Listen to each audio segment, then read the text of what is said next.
I have a problem. For the last 2 years, I've suffered from car buying paralysis. One of my friends calls it car buying ADHD. We're gonna talk about how it manifests: an inability to focus, procrastination, indecision, being overwhelmed by options, and not wanting to part with your money. Welcome to Garage Trouble.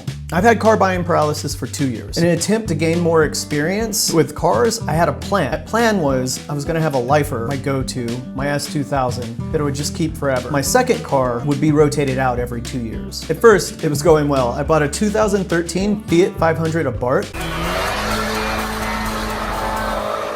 That car is hilarious. It comes from the factory without a muffler.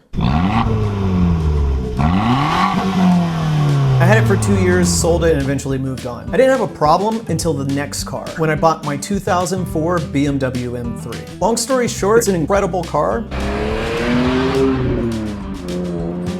But with the maintenance and modifications I've done, the numbers ran quite high. I did a video detailing the tens of thousands of dollars I spent on that car. I'll drop a link here in the description below and at the end of the video. Basically, I'm not getting rid of that car. I've spent too much money on it and I want to get more miles out of it for what I've put in. Me keeping it goes against the plan. I'm supposed to sell it every 2 years. I've owned the car for 3 and I start shopping a year in for the replacement. So I've been itching to buy a car for 2 years. This is where my car buying paralysis comes in. Here's an honest to God list of cars I've considered in the last 2 years. 1980s Mercedes-Benz, Fox body Mustangs, early 2000s Subaru Foresters and WRXs, old Lancias, first generation RAV4, Ford Maverick. My tastes are all over the place. So how can myself and others overcome car buying paralysis? Well, it goes back to those symptoms: procrastination, indecision, being overwhelmed by your options, and not being willing to part with your money. Let's go through them one by one. Procrastination. This is the easy one. Like, there's a lot of risk going to buying a car and you could just harp on the wrong things. To buy a limit, there's a financial obligation, burden of choice. Until the discomfort of not buying a car exceeds the discomfort of buying a car, it's just not gonna happen. Consider this a declaration that I'm past that threshold and I'm ready for this to happen.